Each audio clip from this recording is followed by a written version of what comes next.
어, 오늘은 뭐 설교도 설교지만 설교보단 좀 특강에 좀 가깝습니다.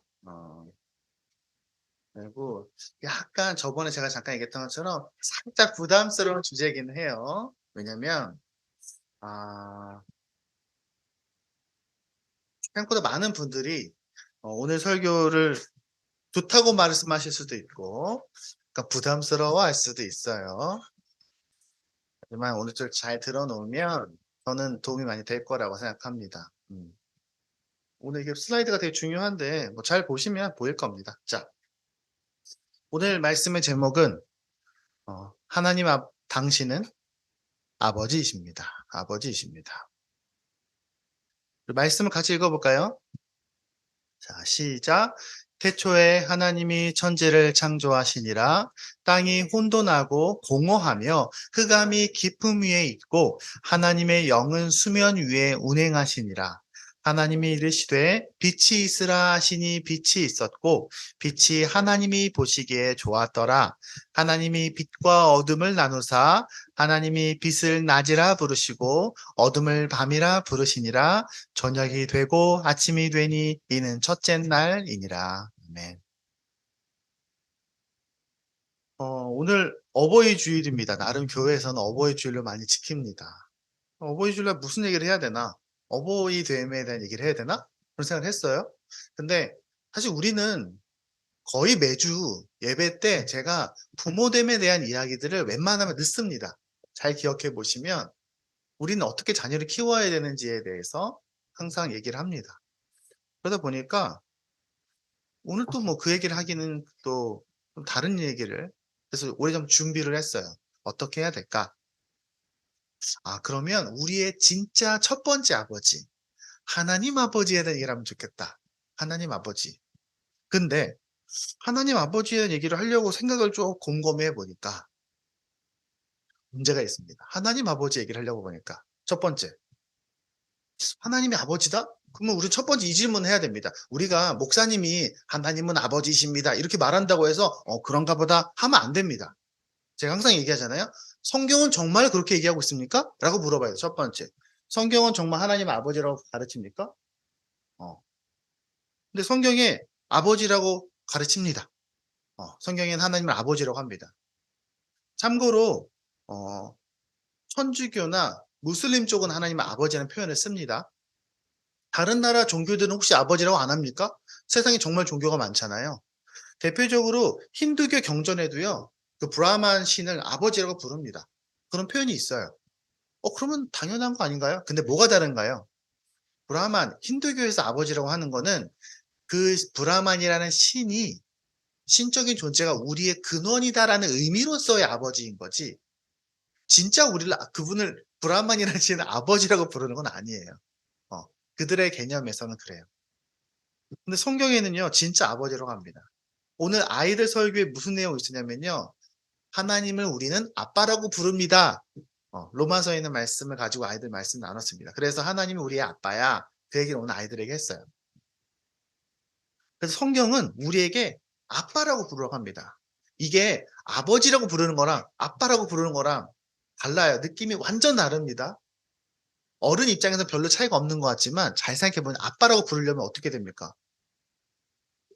어, 그러니까 아버지는 문학적 표현으로 할 수 있어요. 우리의 아버지 하나님 하면. 근데 아빠 하나님이라면 진짜 아빠라고 생각해야 돼요. 하나님 우리 아빠야. 어. 근데 아빠라고 하려면요. 두 가지가 필요합니다. 뭐가 필요합니까? 내가 아빠라고 부르려면 산이가 나를 아빠라고 부르려면은 나를 우선 내 생물학적인 아버지여야 돼요. 정말 나를 낳아야 돼요. 그리고 또 두 번째, 내가 아빠라고 부를 만큼 정도는 나를 사랑해 줘야 돼요. 어, 두 가지가 필요합니다. 어, 문제는 어, 우리가 경험한 부모님은 좀 완벽하진 않습니다. 이게 좀 아쉬움이 있죠. 네. 근데 뭐 그건 어쩔 수 없어요. 우리의 부모님도 완벽하지 않은 건 당연해요. 부모님도 죄인이고 여전히 또 부모님도 완전한 부모님을 경험하진 않았으니까. 그래서 우리가 하나님을 아버지라고 부르기 위해서는 하나님이 성경은 정말 하나님 아버지라고 가르칩니까? 네, 맞아요. 근데 우리가 경험한 부모님은 완벽하지 않은데요? 그거는 인정. 우리는 성경 안에서 하나님 아버지를 통해서 진짜 아버지를 경험해야 됩니다. 그러면 제일 중요한 세 번째 문제가 남습니다. 자녀는 부모를 낳는다. 하나님도 정말 우리를 낳았나? 그래야 되잖아요. 그러기 위해서는 우리가 어디로 가야 됩니까? 성경에서. 하나님이 정말 우리를 낳았나? 그러면 어디로 가야 됩니까? 창세기 1장 1절로 가야 됩니다. 태초에 하나님이 천지를 창조하시니라. 근데 우리가 이 말씀을 쉽게 읽으면 안 돼요. 우리가 만약에 하나님이 정말 우리를 만든 분이 아니라면 아버지라고 부를 수 없겠죠? 진짜 아버지가 아니면 안 되니까. 또 우리가 하나님이 우리를 창조했다는 사실에 대한 확신이 없다면 하나님을 아버지라고 부를 수 없죠. 그냥 그거는 종교적 표현일 밖에 없는 거예요. 어. 그렇기 때문에 우리가 하나님이 정말로 나를 만드신 분이야, 정말 인간을 만드신 분이야, 정말로 하나님이 인간을 창조했어라는 것을 잘 이해하지 않으면, 내가 확신하지 않으면 그냥 이 우리의 모든 신앙생활은 그냥 하나의 우리의 기분 좋음 혹은 이런 어떤 마음가짐에 불과할 수 있어요. 문제는 그게 그렇게 간단한 내용이 아니라는 거예요. 우리는 교회에서는 "아 그래 하나님 우리를 다 만드셨지."라고 말하지만 정말 그렇게 생각하냐는 거예요. 정말. 우리가 어렸을 때 이게 큰 문제가 안 됐었습니다. 왜? 어릴 때는요. 우리 학교 다닐 때만 해도 교과서에 그렇게 자세하게 써 있지 않았어요. 하나님 아버지 하나님의 창조하심에 대한 혹시 빅뱅에 대한 이런 내용들이 자세하게 써 있지 않았어요. 그리고 과학이 발달되기 전까지는요. 그냥 "하나님이 우리를 만들었어. 신이 이 세상을 창조했어."라는 말이 사람들이 크게 부담감 갖지 않았어요. 거부감을 가질 만한 내용이 아니었습니다. 근데 지금은 이게 문제가 됐어요. 왜냐면 이제는 성경 성경에 대한 내용을 들을 때 사람들이 "뭐 신이 세상을 만들었다고?" 하면서 그냥 웃어버리는 시대가 되어 가고 있다는 거예요. 어. 창세기 말씀 한번 읽어 볼게요. 어 제가 5 절까지만 넣습니다. 제가 읽어 보겠습니다. "태초에 하나님이 천지를 창조하시니라." 하나님이 태초에 천지를 창조하셨는데 땅이 혼돈하고 공허하며 흑암이 깊음 위에 있고 하나님의 영으로 수면이 운행하시니라. 이게는 하나님이 창조하시기 전에는 혼돈이었어. 뭐가 아무것도 없었어. 근데 하나님의 영이 거기를 돌아다니셨어라고 말합니다. 그때 하나님이 처음으로 말씀하십니다. "빛이 있으라." 그러니까 세상에 빛이 생겼다는 거예요. 그리고 하나님 보시기에 '아 뭐 좋다. 빛이 있으니까 좋네.' 그리고 이 세상을 빛과 어둠으로 나눴다고 합니다. 자, 이거를 지금 머릿속에 그려 보세요. 무슨 그림인가? 그리고 하나님 빛을 낮이라고 불렀어요. 빛이 있는 건 낮이야. 빛이 없네? 여기는 밤이야. 그리고 나서 저녁이 되고 아침이 되니까 하루가 지났대요. 그래서 성경에는 뭐라고 되어 있냐면요. 이렇게 창세기 1 장을 하면 첫째 날은 빛이 있으라 해서 낮과 밤을 만드시고 둘째 날에는 궁창 위의 물과 궁창 아래의 물로 나눴다고 되어 있어요. 그리고 궁창이 뭐냐? 궁창은 하늘이에요. 그러니까 하늘이 있고 하늘 위에 있는 물이 있고 밑에 있는 물이 있는 거예요. 옛날 사람은 생각하기에 저 하늘 위에 물이 있다고 생각했어요. 그래야 홍수가 되니까. 그래서 하늘과 바다가 만들어진 거예요, 둘째 날에. 그다음에 셋째 날은 뭐가 땅이야 있어라 그러면은 그 궁창 아래 있는 물에서 땅이 솟아올라서 땅이 되고 거기에 식물이 막 만들어집니다. 문제는 넷째 날이에요. 넷째 날에 태양이 생깁니다. 두 광명을 만드셔요. 그래서 태양을 만들어 낮에는. 그리고 밤에는 달이 빛나. 어. 우리는 지난주에 제가 설교 때 얘기했죠. 달은 광명체가 아닙니다. 달은 위성입니다. 근데 어쨌든 두 광명을 만들었어. 그리고 그것 때문에 계절이 생겼다. 라고 말씀하셨습니다. 그리고 다섯째 날 뭡니까? 물고기와 새를 만드십니다. 그다음에 여섯째 날에 동물과 사람을 만드십니다. 이게 이제 창세기입니다. 그래서 하루가 지날 때라 저녁이 되고 아침이 되니 첫째 날이다. 저녁이 되고 아침이 되니 둘째 날 이렇게 배웠어요. 그래서 제가 예전에 산이한테 물어본 적이 있어요. "산이야, 너 성경에 이렇게 써 있는 거 잘 알지?" 산이 너무 잘 알아요. 맞아. 아빠 첫째 날에 이걸 만들고 둘째 날에 이걸 만드셨어. 근데 너 학교에서도 그렇게 배워?" 그러니까 "응." 하는 거야. 그래서 내가 산이한테 물었어. "산이야, 그러면은 너 성경책을 믿어? 이거 과학책을 믿어?" "음." 과학책에서는 학교에서 그렇게 배우니까 시험은 이렇게 봐야 되지만 나는 성경책을 믿어. 야, 너 정말 훌륭하구나. 라고 했던 기억이 납니다. 아이들은 벌써부터 고민할 수 있어요. 음. 문제는 한번 봅시다. 전통적인 창조론. 우리가 어릴 때, 저 어릴 때 그렇게 배웠어요. 이 말씀대로 배우면 어떻게 되냐. 첫 번, 창세기 1장을요, 문자 그대로, 이 글자 그대로 읽으면 6일 동안 짓습니다. 그쵸? 저 저녁이 되고 아침이 되니. 그래서 시간으로는 한 144시간 정도 됩니다. 그리고 일곱째 날은 쉬시니까. 그리고 이거를 족보를 따서 계산합니다. 사람들이. 아주 옛날에 사람들이 이거 계산했어요. 그래서 한 6,000년에서 10,000년 정도 사이 된다. 그러니까 창세기, 이 땅에 하나님 빛이 있으라 하실 때가 한 6,000년에서 10,000년 정도 전이야. 이렇게 옛날에 그렇게 가르쳤어요. 중세시대에는 그렇게 가르쳤습니다. 그리고 순서대로 첫째 날은 이걸 만드시고 둘째 날은 이걸 만드셨어 라고 말해도 사람들이 그런가 보다 했어요. 이게 바로 아주 오래된 창세기에 대한 이해입니다. 그리고 여기서 조금만 더 얘기하면 어떻게 됩니까? 성경 말씀만으로 따지면 지구는 평평하고 태양과 달이 지구를 돌고 그런 모양새입니다. 그리고 하늘에 막 별이 막 박혀 있어요. 우리 예전에 아마 기억날 겁니다. 그 중세 사람들이 생각했던 지구 뭐 이런 거. 근데 우리 아이들 학교에서 뭘 배우냐? 얘네들 학교에 가면 지금 이미 교과서에 써 있습니다. 137억 년 전에 빅뱅이 일어났습니다. 이렇게 말합니다. 아니 목사님 137억 년이라는 걸 어떻게 알아요? 우리는 잘 모르죠. 하지만 과학자들은 굉장히 정확하게 이 사실을 찾아내고 있고요. 굉장히 많은 연구 결과들을 통해서 찾아내고 있습니다. 왜 어떻게 알 수 있냐? 제일 멀리서 온 빛의 그 시간을 계산해 봤을 때 137억 년 멀리에 있던 그 빛을 발견한 거예요. 카메라로 찍었을 때, 우주 망원경으로 찍었을 때 제일 멀리서 온 빛이 137억 년 전에 출발한 거예요. 어떻게 알 수 있어요? 빛은 일광년이라는 거는 1년 동안 빛이 온 시간이에요. 빛은 고정되어 있어요. 빛의 속도는 고정되어 있기 때문에 저 빛의 밝기를 계산하면, 빛의 세기를 계산하면 저 빛이 얼마나 떨어져 있는지를 계산할 수가 있어요. 그래서 사람들이 137억 년 전에 빅뱅이 터졌다는 것을 알게 됐어요. 아니, 그들이 관측하기로는 그렇게 생각한 거죠, 우주가. 그리고 그때부터 우주가 커지고 있어요. 137억 년 전에 어디 한 점에서 시작 커진 것 같아. 왜냐면은 그들이 발견한 우주가 지금 커지고 있으니까. 옛날에는 몰랐어요. 우주가 커지고 있는지. 근데 관측하고 나니까 우주가 커지고 있네? 야, 우주가 커지고 있는 속도를 계산해 봤어.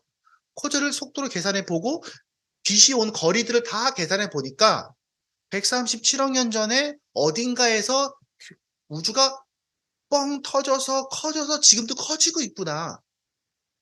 얼마나 빠르게 커지고 있냐? 사실은 빛의 속도보다 더 빨리 커지고 있어요. 그래서 과학자들이 계산하기로는 일정한 시간이 지나면 우리는 밤하늘에서 별을 볼 수가 없어요. 왜? 별빛이 오는 속도보다 그 천체가 멀어진 속도가 더 빠르니까. 계산하기로는. 나중에 승현이 고등학교 가면 이거 시험 문제 나옵니다. 그러면서 우리 은하, 지금 우리가 있는 이 은하 언제 만들어졌냐? 한 130억 년 정도 전에 만들어졌다고 봅니다. 그리고 또 이 지구와 태양은 한 45억 년 전에 태양이 만들어지고 태양이 만들어질 때쯤 지구가 만들어졌습니다. 한 1억 년 정도 차이가 있다고 봐요. 태양이 만들어지면서 그 태양을 주위에 돌고 있는 태양의 부스러기들이 조금 모여서 그게 지구도 되고 수성도 되고 해서 이렇게 태양계가 만들어진 거예요. 그럼 지구가 만들어졌는데 처음엔 지구가 엄청나게 뜨겁고 굉장히 생존할 수 없는 그런 곳이었다가 그 안에 굉장히 생각보다 많은 수분이 있었고 굉장히 대기 조건과 여러 가지 환경들이 너무너무 적당하게 정말로 너무너무 적당한 거기를 이제 골디락스 존이라고 하는데 거기에 지구가 딱 위치하게 돼서 거기서 어떻게 하다 보니까 38억 년 전에 원시 생물이 생겨나게 됩니다. 그리고 한 5억 년 전에 기억납니까? 캄프리아기 대폭발? 나중에 학교 가면 배웁니다. 캄브리아 대폭발 때 굉장히 그때가 이제 지질학적으로 계산했을 때 그 지질대에 생물의 종류가 확 많아집니다. 그래서 이제 이때를 대폭발이라고 부르는 거예요. 그리고 나서 우리가 잘 알고 있는 고생대, 중생대, 신생대 이렇게 있습니다. 그걸 뭘로 찾냐? 우리가 지질학을 계산해서 이 이 지층들을 계산하고 이 지층의 시간대를 계산해서 잡는 겁니다. 탄소, 동위, 원소 이런 거 들어봤죠? 네. 우리가 알고 있는 이 중생대 때 바로 공룡들이 이때 있었습니다. 그래서 공룡은 사람하고 같은 시기에 있지 않았어 라는 게 학계의 정설입니다. 그리고 나서 280만 년 전에 초기 인류에 해당하는 그 아주 오스트랄로피테쿠스 뭐 이런 종류들이 그때 있습니다. 그리고 나서 지금 우리가 뭐라고 하는 호모 사피엔스라고 부르죠. 네. 호모 사피엔스가 나타난 시기가 한 30만 년 전 이렇게 학교도 배웁니다. 그렇죠. 그럼 뒤에는 뭐 많이 붙죠? 근데 우리가 저 고등학교 때 생각해 보면 고등학교 때 교과서 이렇게 안 배웠어요. 자세하게 안 배웠습니다. 왜냐하면 그때는 아직까지 한국 교육계에 보수적인 기독교인들의 목소리가 컸어요. 미국에서도 과학 교과서에 이 두 개의 내용을 어떻게 심는가 때문에 주마다 어마어마하게 재판이 걸리고 소송이 걸리고 시위하고 난리 법석을 떨었습니다. 그래서 미국 교과서에 이 내용이 어떻게 실리는가에 대한 역사만으로도 엄청난 내용들이 있습니다. 한국도 굉장히 오랫동안 어려웠어요. 그리고 지난 한 20여 년 동안 굉장히 많이 바뀌었습니다. 과학 교과서요. 과학 교과서가 제일 많이 바뀐 분야가 어디냐? 생물학하고 여기 초기 지구 부분이 제일 많이 바뀌었어요. 왜냐면 예전에는 이미 있던 결과들이 안 들어가고 있었는데 최근에 제가 유아 중간고사 돕는다고 교과서 보다 정말 깜짝 놀랐습니다. 너무 자세하게 써놨어요. 초기에 수소와 헬륨이 어떻게 융합을 하고 이 융합된 게 어떻게 뭐 전자와 뭐 쿼크와 뭐 이런 내용들이 너무 자세하게 배워요. 그런데 이걸 배운 아이들이 교회에 와서는 얘들아 하나님이 6일 동안 세상을 창조하셨어 라고 배우게 되는 거예요. 어떻습니까? 여러분은 이 두 가지를 어떻게 이해하십니까? 이 땅에 한국에 있는 기독교인들의 상당히 많은 분들은 이 상황을 그대로 배웁니다. 이렇게 배웁니다. 아이들은 이렇게 학교에서 배우고 있고요. 교회에서는 이렇게 대부분 가르치고 있고요. 어른들에게는 이것이 별로 상관없이 교회를 가서 예배를 드리지만 이제 아이들이 교회에 가면 점점 이게 어려워집니다. 왜냐면 제가 방금 얘기했죠? 하나님의 창조하심이 정확하지 않은데 내가 학교에서 배운 거 이거 도저히 내가 이것을 반박할 수가 없는데 여기 하나님이 없잖아요. 그럼 하나님이 우리를 직접 만드신 게 아니네. 그럼 우리는 하나님을 아버지라고 못 부르네. 하나님을 아버지라고 못 부르면 우리의 믿음이 뭡니까? 내가 아무리 생각해도 하나님이 나를 만드신 게 아닌데 그가 우리를 어떻게 구원하신다는 겁니까? 내 아버지가 아닌데. 이건 정말로 어버이날에 다룰 만한 주제입니다. 그러면 목사님도 이런 말 할 수 있습니다. 목사님, 혹시 목사님은 과학보다 성경보다 과학을 더 믿는 거 아닙니까? 이렇게 말할 수 있어요. 우리는 하나님 믿는 사람들이니까. 아니, 빅뱅하고 진화는 그 가설이잖아요. 그거 누가 봤어요? 빅뱅 터지는 거 누가 본 적도 없는데. 137억 년 전에 빅뱅 뻥 터지는 거 봤어요?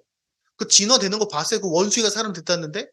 그래서 이렇게 옛날 찬양 보면은 원숭이가 사람 된 이런 사기꾼들아 하면서 막 소리 지르는 그런 메탈 CCM도 있습니다. 저 그 공연, 그 콘서트 갔었어요. 헤비메탈로 이 사기꾼들 하면서 어떻게 원숭이가 사람이 되냐 이러면서 소리 지르는 그런, 있었어요. 물론 그분들도 교회에서 그렇게 배웠겠죠. 근데 이게 그렇게 쉽게 얘기할 내용이 아닙니다. 왜냐면 첫 번째, 과학 얘기부터 좀 하겠습니다. 너무 근거가 너무 확실해요. 물론 제가 얘기하는 것처럼 정말 사실적으로 빅뱅과 진화가 어떻게 이루어졌는지 눈으로 본 건 아니니까. 원래 과학은 관찰할 수 있어야 되고요. 반복될 수 있어야 돼요. 실험에 의해서. 근데 그건 아니잖아요. 그러니까 빅뱅과 진화가 정확하게 어떻게 됐는지를 우리가 정확하게 안다라고 말할 수는 없습니다. 한편으로는. 하지만 그럼에도 불구하고 이 사실의 이 가설들이 사실이었을 거다라고 확신할 수 있을 만한 과학적 근거들은 굉장히 많습니다. 생각보다 굉장히 정확합니다. 예. 빅뱅이 정말 있었나요? 참고로 여러분 알고 있습니까? 빅뱅을 처음 얘기한 사람은 기독교인입니다. 신부님이자 과학자인 사람이 처음에 빅뱅을 제시했을 때 전 세계 과학자들이 다 욕을 했어요. 왜? 아니 저 과학자 자기가 창조를 믿는다고 빛이 있으라 창세기 1장 1절하고 똑같은 얘기를 하고 있잖아. 그러면서 엄청 욕을 먹었어요. 그 사람이. 근데 그 뒤에 과학적 발견 때문에 그 사람이 빅뱅을 제시한 첫 번째 사람이 됐습니다. 그리고 천주교는 지금 대부분 다 빅뱅을 수용하고 있습니다. 그리고 천문학적인 관찰 기록들이 나중에 이제 뭐 나중에 승현이도 고등학교 가면 우주 배경 복사 이런 걸 배우게 됩니다. 우주 배경 복사가 뭔지 그게 바로 이제 빅뱅이 이뤘던 그 결과물로 우리가 지금 측정하고 있는 겁니다. 진화도 마찬가지입니다. 진화 부분도요. 생물학하고 지질학에서 굉장히 많은 조건들이 있습니다. 지질학 그 지질대를 다 계산하고 지질대를 계산한 것에 대해서 어느 생물이 나온지가 전 세계 거의 다 동일합니다. 물론 아주 특이하게 조금 이상한 부분도 있긴 하지만 그거는 전체적인 흐름을 봤을 때는 그렇게 유의미한 수준은 아닙니다. 그렇기 때문에 사실은 그런 거죠. 지질대에 있는 생물들을 다 비교해 보니까 여기서 이렇게 바뀌었나 보다라고 생각할 수밖에 없는 거예요. 과학자들은. 그렇죠? 그리고 이런 내용들이 교과서에 되게 자세하게 써 있습니다. 물론 설명하지 않는 못되는 부분들도 있어요. 나중에 뭐 기회 되면 나오면 되겠지만 뭐 사실은 과학자들이 얘가 어떻게 이렇게 됐지? 어떻게 이 우주를 구성하는 원자가 딱 요 정도의 힘으로 떨어져 있지? 여기서 조금만 가까워지면 지구가 생성이 안 되고 조금만 멀어져도 생성이 안 되는 뭐 그런 것들이 있습니다. 중력을 우리 학교 때 어떻게 배웠습니까? 지구의 중력은 뭐 9.8m/s 이렇게 배웠습니다. 지구 중력이 조금만 달랐어도 지구 중력이 조금만 늘었어도 이 생명체가 만들어질 수 없는데 여러 가지들이 있어요. 그리고 또 지구가 태양으로부터 아주 조금만 가까워졌어도 생명체가 살 수 없고 조금만 멀어졌어도 지구 자전축이 아주 조금만 더 기울어졌어도 생명체가 살 수 없는데 지구 대기에 산소가 21%, 수소가 몇 프로 있습니까? 78% 있습니다. 78% 산소 21%에서 산소가 조금만 많아도 생명체가 살 수 없어요. 왜? 지구 다 불타버립니다. 산소가 많아지면. 산소가 조금만 적어도 생명체가 살 수가 없습니다. 이산화탄소 0.1% 있는데 이렇게 조금만 더 많아져도 생명체가 살 수 없고요. 조금만 더 적어져도 또 살 수가 없습니다. 다 필요한 생명체 물질들이에요. 그래서 많은 진화론자들과 많은 보수적 창조자들 이렇게 싸웁니다. 야, 너네 바보구나. 그리고 교회 다니는 사람들은 야, 교회에 하나님 안 믿는 사람들이다. 이렇게 싸우고 있습니다. 이단이다. 이렇게 싸웁니다. 그래서 제가 최근에 읽은 책 중에는 바보와 이단이라는 책이 있었어요. 그런데 그러면 창세기를 보자는 말입니다. 창세기를 우리가 글자 그대로 읽으면 조금 더 어렵습니다. 아이들이 선생님한테 이런 질문들을 해요. 실제로 목사님 태양이 넷째 날에 만들어졌대요. 근데 저녁이 되고 어떻게 아침이 됩니까? 이렇게 물어봐요. 그렇잖아요. 분명히 저녁이 되고 아침날이 첫째 날입니다. 근데 저녁이 되고 아침이 되려면 지구가 자전을 한 바퀴 하고 태양이 그 자리에 있어야 되고 달도 있어야 되고 그렇게 한 바퀴가 돌아야 저녁이 되고 아침이 되는 거 아닙니까? 그렇죠? 그리고 두 번째, 목사님, 근데 달은 광명체가 아니네요. 제가 학교 다녀보니까. 달은 위성이라서 스스로 빛을 내지 않아요. 달이 빛을 내기 시작하면요. 우리 아이들의 표현에 따르면 그러면 나중에 이게 적색거성이 될 수 있고 무게가 적기 때문에 블랙홀까지는 되지 않는데 그러면 백색 외성이 되는 건가요? 뭐 이러면서 학교에서 그렇게 배워요. 그리고 창세기에 따르면 옛날 사람들이 했던 지도 그대로입니다. 지구는 평평하고 지금도 지구 평평론자들이 많이 있어요. 지구는 평평하고 지구는 돔에 쌓여 있고 이 돔에 태양과 달이 이렇게 따라 왔다 갔다 하고 별들은 여기에 이렇게 박혀 있고 이렇게 이해했습니다. 중세 시대까지 이렇게 이해를 했어요. 근데 그러면 성경에 왜 그렇게 써놨어요, 목사님?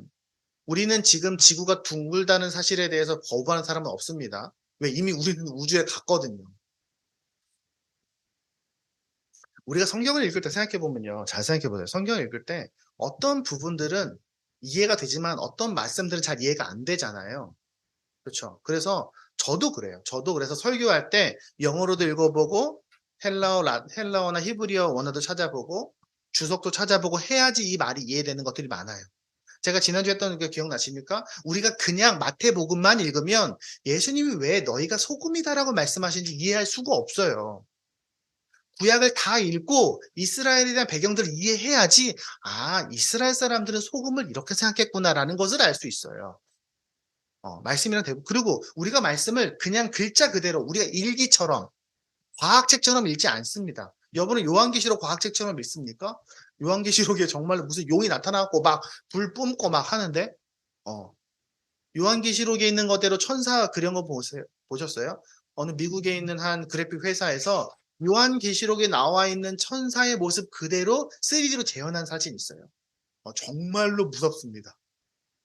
요한이 정말 무서웠겠구나라고 느낄 수 있습니다. 말이 안 돼요. 그거는 그래픽으로 만들어 보려고 하라고 한 게 아니거든요. 여러분 시편, 시로 읽습니다. 시편을 우리가 읽을 때 어느 목사님도 시편을 시로 읽지, 시편을 출애굽기처럼 읽진 않아요. 잠언도 마찬가지고요. 선지서 마찬가지입니다. 선지서에 있는 그 다니엘서에 있는 환상들을 우리가 과학적으로 읽진 않아요.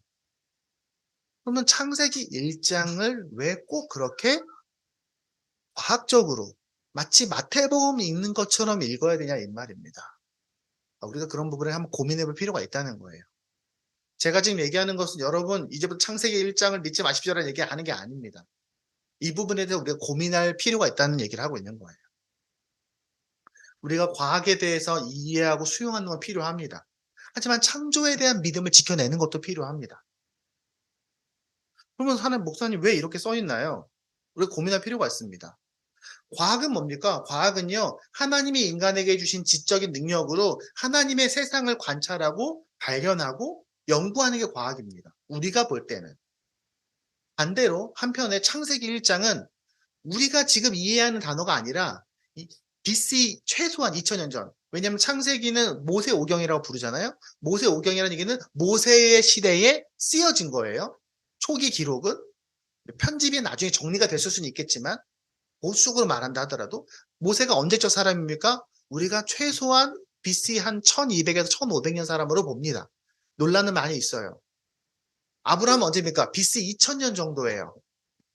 그러면 아브라함 때부터 그 전승이 나왔다 하더라도 그 시대 사람들의 생각과 그 시대 사람들의 세계관과 그들의 언어로 창조에 대해서 그들이 기록한 겁니다. 하나님이 그렇게 알려주신 거겠죠. 하지만 이것에도 굉장히 질서가 있긴 있어요. 어떻게 봅니까? 아까 목사님이 태양과 달을 넷째 날이라고 했잖아요. 자 보세요. 첫째 날 빛과 어둠 만들고요. 넷째 날에 해와 달을 만듭니다. 둘째 날에 하늘과 바다를 만들고요. 다섯째 날에 물고기와 새를 만들어요. 셋째 날에 땅을 만들고요. 여섯째 날에 동물과 사람을 만듭니다. 그러니까 첫째 날, 둘째 날, 셋째 날은 하나님이 이 세상의 기초를 다지시는 날로 보고 넷째 날, 다섯째 날, 여섯째 날에 여기에 우리의 눈에 보이는 무언가를 채워 넣으셨어 라고 그들의 신앙 속, 세계관 속에서 고백한 거예요. 그럼 조금만 더 자세하게 보겠습니다. 세상에 관한 두 가지 관점. 여기서부터 조금만 정신 차리세요. 우리가 지금까지 뭐라고 배웠습니까? 창조론자와 진화론자가 있다라고 배웠습니다. 근데 우리가 과학을 인정한다고 해서 무조건 무신론자는 아닙니다. 우리가 진화를 이해한다고 해서 진화의 상당 부분을 인정한다고 해서 불신앙은 아니라는 거예요. 그럼 우리는 조금 여기서부터 분류를 다시 해야 됩니다. 창조론자와 진화론자로 분류하는 게 아니라 하나님이 세상을 만들었어 라고 말하는 사람과 하나님 없이 만들어졌어 라고 말하는 걸로 구분해야 돼요. 하나님이 세상을 만드셨는데 거기에는 하나님이 빅뱅과 진화를 쓰실 수도 있었겠지라고 말하는 사람들도 있고 아니야 하나님이 다 만든 거라고 말하는 사람들도 있고 어쨌든 하나님이 만드셨어라고 말하는 사람들의 범위가 많다는 거예요.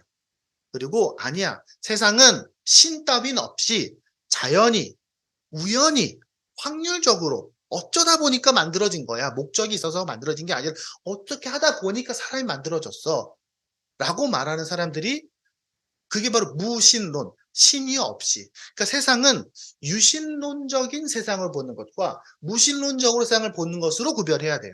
우리가 구분하는 기준을 바꿔야 된다는 얘기예요. 창조 진화가 아니라. 좀 더 자세히 보겠습니다. 음, 이렇게 구별할 수가 있어요. 이 그림이 되게 많은 책을 읽고 나름 정리한 겁니다. 제일 젊은 이걸 젊은 지구 창조론이라고 말해요. 젊은 지구. 지구가 젊다예요. 6,000년 됐어. 지구는. 6일 동안 만드셨어. 이게 가장 보수적입니다. 참고로 우리나라는 많은 분들이 젊은 지구 창조설을 지지합니다. 한국에 있는 많은 목회자. 사실은 거의 대부분이.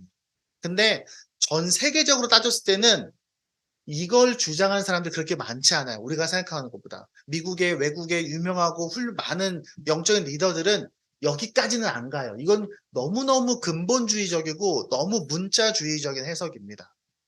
근데 사실 아직까지는 우리나라에서는 여기에 갇혀져 있는 게 사실이에요. 어떻게 알 수 있느냐?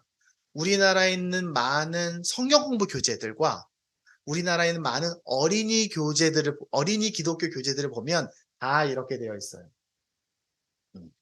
그 어린이 교재들은 다 뭐 지금 제가 아이들에게 다 얘기하지 않지만 오늘 우연히 산이가 있는 이유는 또 의미가 있다고 생각합니다. 그 다음에 늙은 지구 창조설이 있어요. 요거는 시간을 인정해. 야, 우주 137억 년? 오케이. 그건 인정해. 왜? 그건 관측한 거니까.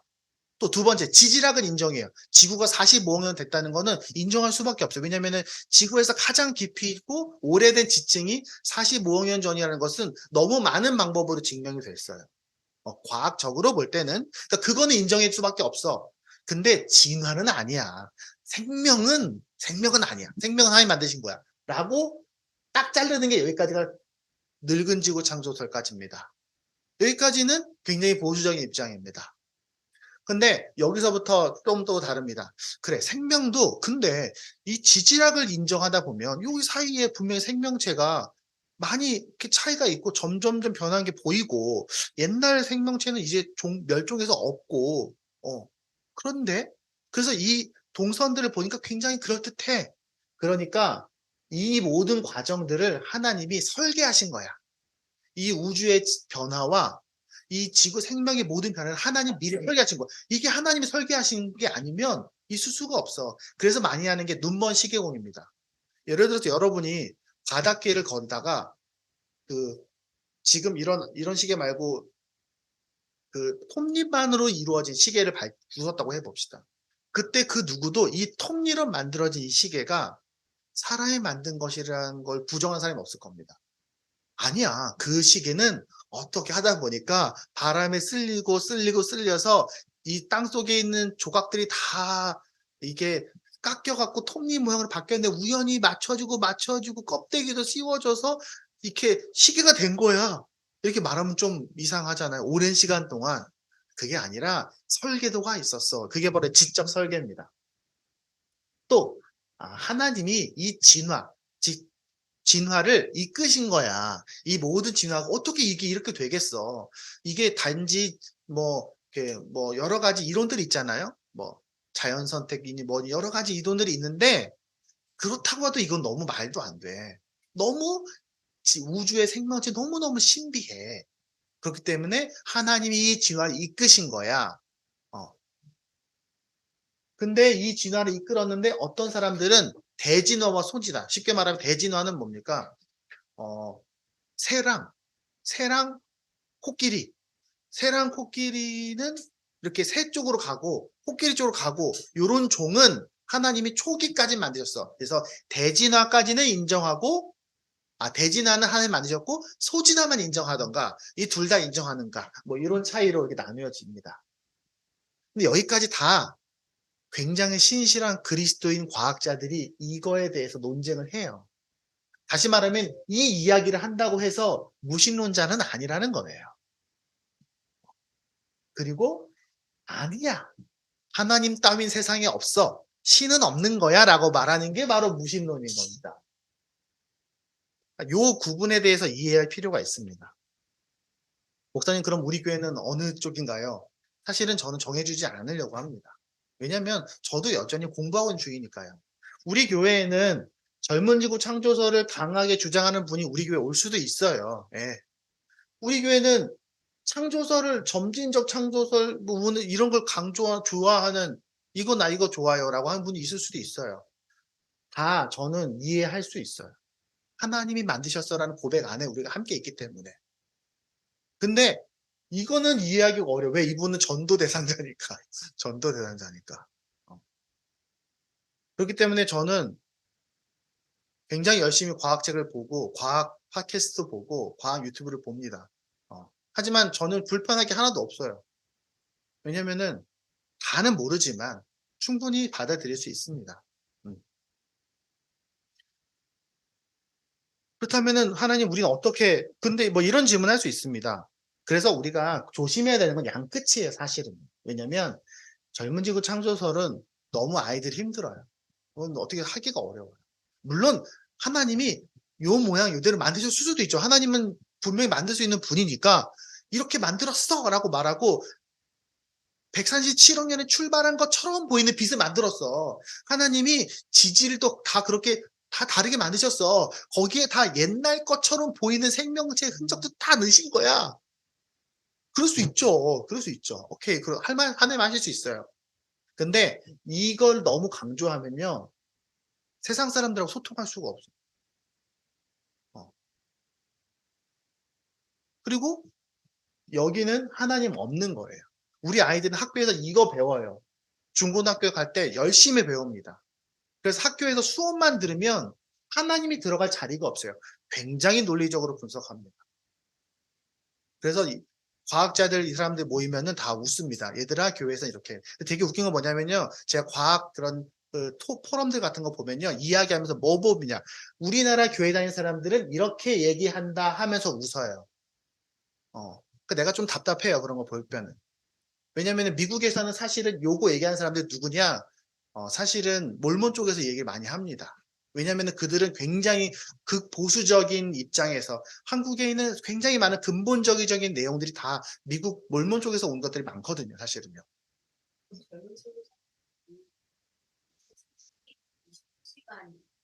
24시간 저녁이 되고 아침. 그리고 그렇지. 그렇게 얘기합니다. 물론 하나님 이렇게 만드셨을 수도 있죠. 그럼 나중에 물어보죠, 뭐. 저도 잘은 뭐 확신할 수는 없어요. 본 적이 없으니까. 어. 그럼 성경 목사님 기적들은 어떡하나요? 성경에 기적들이 많이 있는데. 저는 그 기적 다 믿습니다. 왜냐면 성경에 그렇게 써 있으니까. 그때 그 시대 그 사람들은 그 기적을 경험했고 하나님의 기적을 하실 수 있어요. 왜? 하나님이 창조하신 거니까 창조하신 하나님이 하나님의 뜻과 하나님의 계획을 위해서 이 땅에 개입하시는 것이 전혀 이상할 게 없어요. 우린 창조를 믿는 사람들이니까. 다만 창세기 1장을 어떻게 해석할 수 있느냐 이 얘기를 하고 있는 겁니다. 천주교는 어떻게 합니까? 사실 천주교는 거의 여기까지 와 있습니다. 천주교도 정확하게 명제라고 말하기는 조금 애매하긴 하지만 지금 최근에 있는 교황들의 표현은 거의 다 여기까지 여기 끝에 와 있습니다. 천주교는. 참고로. 그리고 전 세계 기독교인들을 생각했을 때, 전 세계 교회를 생각했을 때 굉장히 다양하게 분포되어 있습니다. 사실은 여기가 제일 적다라고 말할 수도 있어요. 어떻게 보면. 그럼 우리는 어떻게 고백해야 됩니까? 우리가 창세기 1장 아버지 하나님께서 어떻게 고백해야 합니까? 여러분 아이들 잘 들어보세요. 학교에 다니면요. 세상은 자연적으로 만들어졌어요 라고 배울 겁니다. 우리는 어떻게 고백합니까? 아니야. 하나님은 하나님 만드셨어. 여러분 과학을 공부하면 이렇게 배울 거예요. 세상은 우연히 만들어졌어 라고 배울 겁니다. 아니야. 하나님은 목적이 있었어. 이 땅에 목적이 있었어. 또 배울 겁니다. 세상은 확률적으로 이런 확률에 의해서 만들어진 거야. 아니야. 하나님의 지혜와 계획이 있었기 때문에 이렇게 만들어진 거야. 야, 봐봐. 지구가 어떻게 여기 딱 이렇게 있냐? 어떻게 이렇게 딱 도냐? 또 어떤 사람을 얘기하면 세상이 그래서 의미가 없죠. 왜? 세상은 우연히 확률적으로 만들어진 거니까 이 세상에 있는 모든 것들은 정확하게 말하면 딱히 의미 없는 거예요. 엄밀하게 말하면. 소중하지만 과학적으로만 말하면 아니야. 이 세상은 하나님께 이 세상을 직접 만든 그분께 소중하고 선해. 왜? 하나님이 보시기에 좋았더라라고 말씀하셨으니까. 그 말은 우리가 믿습니다.